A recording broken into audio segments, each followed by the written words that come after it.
박 기자가 알아봅니다. 최근 전기차 산업은 눈부신 속도로 성장하고 있습니다. 내연기관에서 전동화로의 전환은 이미 거스를 수 없는 대세가 되었고, 국내외 완성차 업체들은 앞다투어 전기차 신차를 출시하고 있습니다. 하지만 화려한 신기술 뒤에는 소비자들이 체감하는 불안과 손해가 자리 잡고 있습니다. 바로 전기차 배터리 리콜 문제입니다. 전기차의 심장이라 불리는 배터리에서 결함이 발견되면 대규모 리콜이 단행되는데, 그 과정에서 발생하는 비용과 불편은 결국 소비자가 떠안는 경우가 많습니다. 오늘은 이 리콜 제도의 구조와 한계, 그리고 소비자가 어떤 불이익을 감수하고 있는지 차근차근 살펴보겠습니다. 우선 리콜이라는 제도 자체를 이해해야 합니다. 자동차 리콜은 제작 결함으로 인해 안전 운행에 지장을 줄 우려가 있는 경우 제조사가 자발적으로 혹은 정부의 명령에 따라 결함 차량을 무상으로 수리해주는 제도입니다. 언뜻 들으면 소비자가 손해볼 게 없어 보입니다. 무상으로 교체해준다는데 뭐가 문제냐고 반문할 수도 있겠지요. 하지만 현실은 전혀 다릅니다.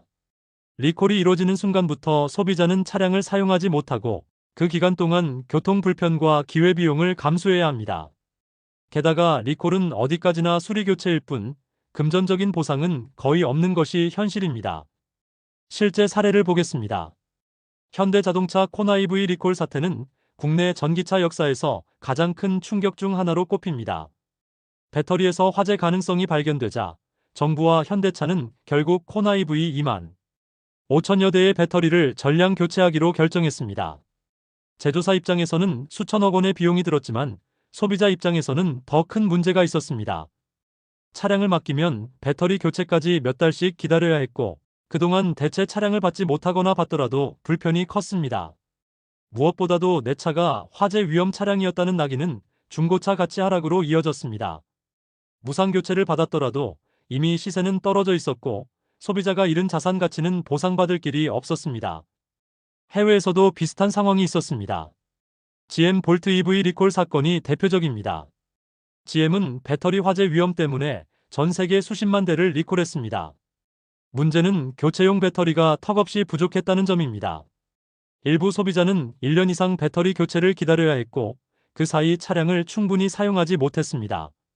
GM은 충전을 90%까지만 허용하는 소프트웨어 패치를 임시 방편으로 제공했지만 소비자 입장에서는 차량 가치를 반쪽짜리로 만든 조치였습니다. 그럼에도 불구하고 소비자가 직접적으로 금전 보상을 받기는 쉽지 않았습니다. 결국 시간이 지나면서 중고차 시세 하락과 불편의 피해는 고스란히 소비자가 떠안게 된 것입니다. 이쯤에서 질문이 생깁니다. 왜 리콜을 받았는데도 소비자가 손해를 본다고 하는 걸까요?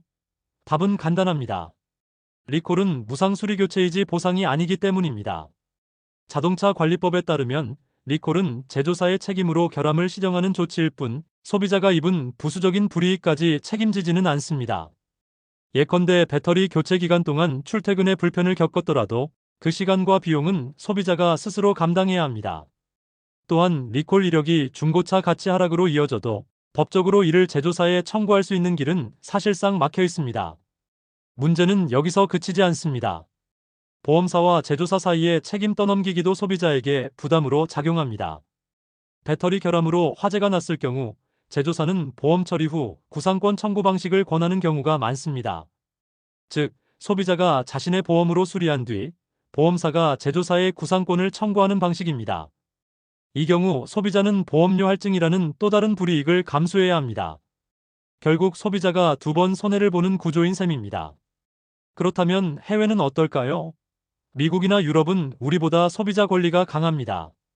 특히 집단 소송과 징벌적 손해배상 제도가 발달해 있습니다. GM 볼트 리콜 사태에서도 일부 소비자 단체는 차량 사용 불능 기간에 대한 보상을 요구하며 집단 소송을 제기했습니다. 아직 결과는 진행 중이지만 최소한 소비자가 목소리를 낼 수 있는 통로가 존재한다는 점에서 차이가 있습니다.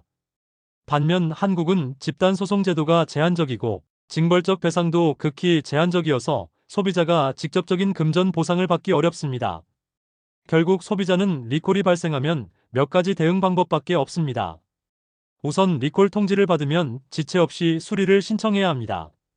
일부 소비자는 귀찮다고 미루다가 사고 위험에 노출되기도 합니다.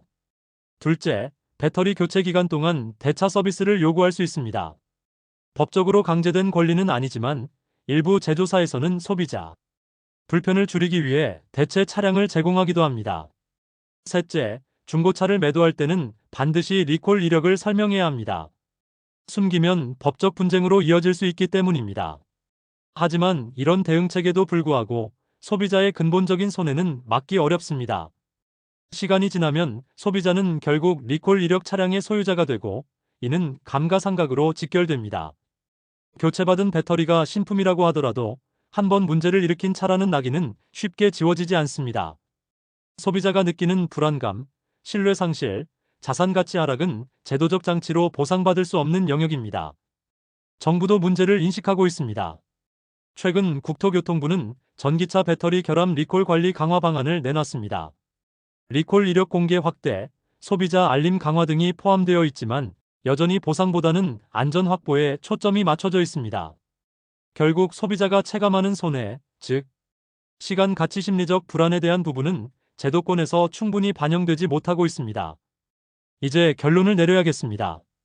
전기차는 미래의 핵심 교통수단입니다. 하지만 그 핵심 부품인 배터리에서 결함이 발견될 경우 리콜은 불가피합니다. 문제는 그 과정에서 소비자가 피해를 보지만 보상받기는 어렵다는 현실입니다. 제조사는 무상교체로 책임을 다했다고 주장하고 정부는 안전 확보에만 집중합니다. 하지만 소비자는 여전히 불편과 손해를 감수합니다. 그래서 전기차 배터리 리콜은 결국 소비자만 손해본다는 말이 나올 수밖에 없는 것입니다. 박 기자가 알아봤습니다.